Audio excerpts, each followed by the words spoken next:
చెప్పండి. ఈ హైడ్రాకి అసలు చట్టబద్ధత లేదు. ఈ ఎన్కన్వెన్షన్ పైన స్టే ఉన్నప్పటికీ కూడా హైకోర్టు స్టే ఇచ్చినప్పుడు కూడా దాంట్లో కూల్చివేతలు జరిగాయి. ఇప్పుడు కూడా మళ్ళీ స్టే వచ్చింది. జస్ట్ ఒక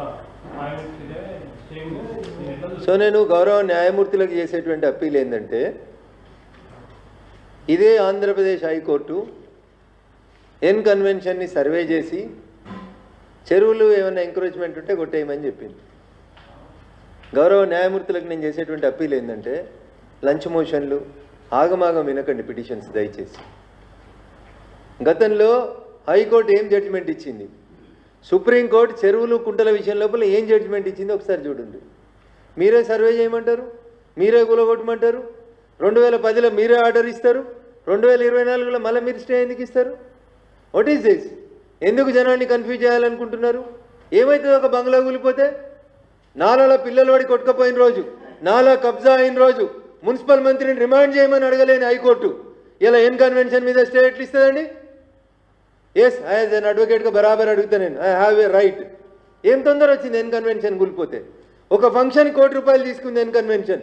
10 ఏళ్ల నుంచి ఎన్ కన్వెన్షన్ వసూలు చేసిన ప్రతి రూపాయిని ముక్కు వెండి వసూలు చేయాలి, కోర్టు దానికి డైరెక్షన్స్ ఇవ్వాలి. ఏం చెప్పింది సుప్రీంకోర్టు?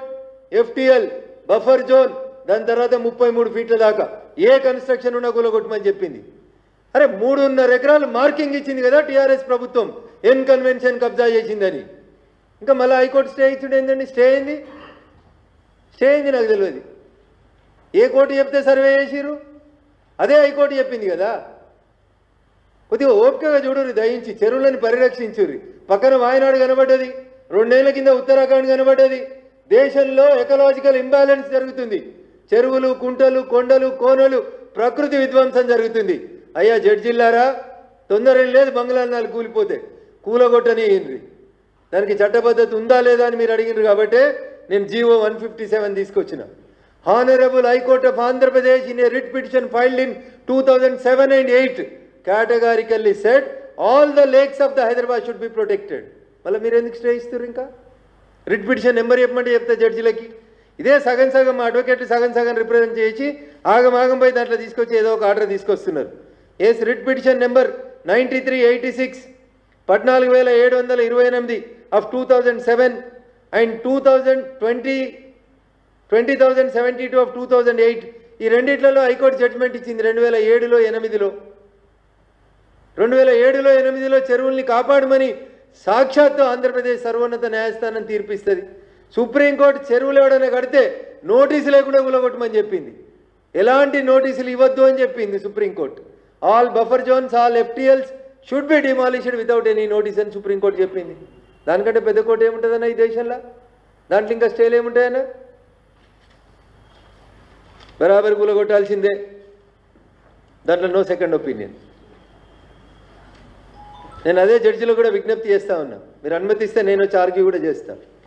10 ఏళ్లలో మీరు డిస్మెటల్ చేసి డిమార్కెట్ చేసి కూలగొట్టమన్న తర్వాత వాళ్ళు సంపాదించిన ప్రతి రూపాయిని కట్టి గవర్నమెంట్కి, మున్సిపాలిటీకి. ఆ డబ్బుని నాలాలలో వాడి కొట్టుకుపోయిన కుటుంబాలకి, వాగొత్తే ఏడ వానొస్తుందో ఎటు కొట్టుకుపోతున్నామో తెలియకుండా చెరువులలో పడి చచ్చిపోయిన వాళ్ళ కుటుంబాలకి కంపెన్సేషన్ ఇయ్యండి. కళ్ళకు బట్ట కట్టుకోవద్దు దయించి. కళ్ళకు ఉన్నటువంటి బట్టను తీసి భాగ్యనగర వాసుల్ని కాపాడేందుకు కోర్టు కూడా సన్నద్ధం కావాలని చెప్పి ఈ సందర్భంగా అప్పీల్ చేస్తాం. ఏం కాదన్న రాయండి, నథింగ్ ఈజ్ వార్. దీంట్లో ఏం కోర్టులకేం మనం దూషిస్తలేం, జడ్జిలను ఏం దూషిస్తలేం. తెలియాల్సిందే, 4 గోడల మధ్యలో కూర్చొని చేయడంగా తెలియాల్సిందే ఖచ్చితంగా. ఎన్ కన్వెన్షన్ మీద గతంలో హైకోర్టు ఇచ్చిన జడ్జిమెంట్లు ఏమున్నాయి తీసుకొని చూడురు మీరే. మీ దగ్గర ఉన్న మీ రిజిస్ట్రార్లను అడుగుండ్రి, what are the earlier judgments on an convention. Survey చేసి డిమార్కెట్ చేసినాక డిస్మెటల్ చేయమనాలి, కానీ స్టే ఇచ్చుడు ఎందుకండి? ఎవరిని గౌరవించేందుకు స్టే ఇస్తున్నారు అంటే మీకంటే ముందు ఇచ్చినటువంటి జడ్జి ఇచ్చినటువంటి ఆర్డర్ని మనం వద్దందామా? So this is not fair on the part of the. చలో, థ్యాంక్ యూ అన్న. ఆల్రెడీ మొత్తం కూలి